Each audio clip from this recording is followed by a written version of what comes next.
ဒီလူဟာဒီနေ့ကိုချင်းတန်းကြီးလေးရဲ့တာမဏိဓာကြီးကိုကြော်မပိုးပြီးနေ့စဉ်လိုပြတ်ကြင့်ကြံခဲ့တာပါဒါပေမဲ့ဒီနေ့မှတော့သူဟာအဲ့ဒီဓာကြီးကိုပထမဆုံးအကျင့်အဖြစ်ဝှေ့ရမ်းကြည့်ခဲ့ပါတယ်ထူးဆန်းတာကသူဘလောင်ပဲအားကုန်သုံးပြီးလွှဲပါစီမြေပေါ်ကတိရွက်6လေးတွေကိုတော့မဖြတ်နိုင်ခဲ့ပါဘူးနောက်ဆုံးမှာတော့ပြိုင်ပွဲဝင်အားလုံးထဲမှာသူဟာအစ်စ်အနှိမ်ဆုံးနဲ့အဆက်တကွဲရှုံးနေခဲ့ရပါတယ်ကြည့်နေတဲ့သူတိုင်းကသူ့ရဲ့ဓာတိုင်းပညာကိုဝိုင်းဆောင်ကြတယ်လို့သူကိုယ်တိုင်လည်းကိုယ့်အရေးချင်းကိုတန်တရားဝင်လာမိတယ်ဒါပေမဲ့အဝေးကနေစောင့်ကြည့်နေတဲ့သူ့ရဲ့ဆရာဖြစ်သူကတော့တခုခုထူးဆန်းနေတာကိုရိပ်မိသွားပါတယ်အဲ့ဒီချိန်မှာပဲဆရာဖြစ်သူရုတ်တရက်သတိထားလိုက်မိတာကသူ့တပည့်လက်ထက်ကဓာဟာတာမန်ဓာမဟုတ်ပဲဂျင်းကတိုင်းကြော်လေးတဲ့နတ်မောင်တမဏိဓာကြီးဖြစ်နေတာကိုပါတကယ်တော့ဒီလူဟာတရင်ကြီးလားဓာနတ်ဖျားခန္ဓာကိုပိုင်ရှင်ဖြစ်မွေးဖွားလာသူဖြစ်ပြီး9နှစ်အတွင်းမှာဓာတိုင်းပညာကိုအထွေထိပ်အထိတက်မြောက်ထားသူပါတောင်ပေါ်ကုန်းမနဲ့မထွက်ခွာခင်မှာကျင်းပမယ်ဒီကိုခန့်ပညာပြိုင်ပွဲဟာသူ့ဘဝကိုပြောင်းလဲဖြစ်ဖို့နောက်ဆုံးအခွင့်အရေးပါပဲဆရာဖြစ်သူကသူ့ကိုလေ့ကျင့်ပေးဖို့ဂျင်း1000လေးတဲ့ဓာကိုပြင်ဆင်ထားပေးပေမဲ့အမားယွင်းတစ်ခုကြောင့်ဂျင်း1000ကျော်လေးတဲ့ဓာကိုပေးမိသွားတာပါဒါကြောင့်ပဲအားလုံးကိုမြင့်တက်သွားစေမဲ့ပွဲဦးထွက်ဖြစ်လာရမယ့်အစားလူကြားထဲမှာဟာတော့တစ်ခုလိုဖြစ်ခဲ့ရတာပါကံကောင်းလာကပြိုင်ပွဲက3ဆင့်စီပါတယ်ကျန်တဲ့20မှာနောက်ဆုံးမဖြစ်ခဲ့ရင်သူချန်ပီယံဖြစ်ဖို့မျှော်လင့်ချက်ရှိပါသေးတယ်မကြခင်မှာပဲဒုတိယဆင့်စတင်ပါတော့တယ်စာစစ်မှုကစင်ပေါ်တက်လာပြီး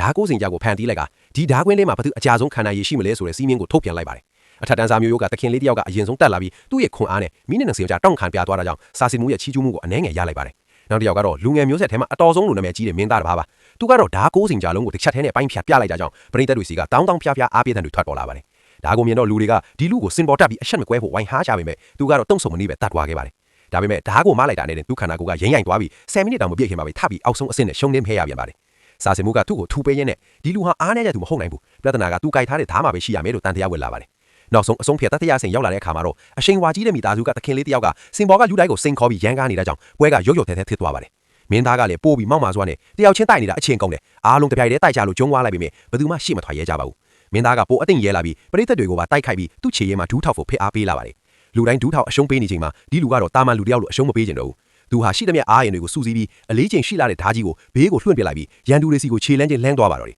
ရန်သူတွေကဒေါသတကြီးနဲ့ဒီနောက်ဆုံးအဆင့်ကောင်ကိုအပြတ်ရှင်းကိုဝိုင်းတိုက်တဲ့အချိန်မှာပဲသူကတကက်ဓာတိုင်းစွမ်းရည်ကိုထုတ်ဖော်လိုက်ပါတော့တယ်အဲ့ဒီခဏမှာပဲတဝင်းလုံးကလူတွေဟာမှွန်တက်ပြီးစွန့်အားသွားကြပါတော့တယ် subscribe နဲ့ like လေးတွေလုပ်ခဲ့ကြပါအောင်ဗျ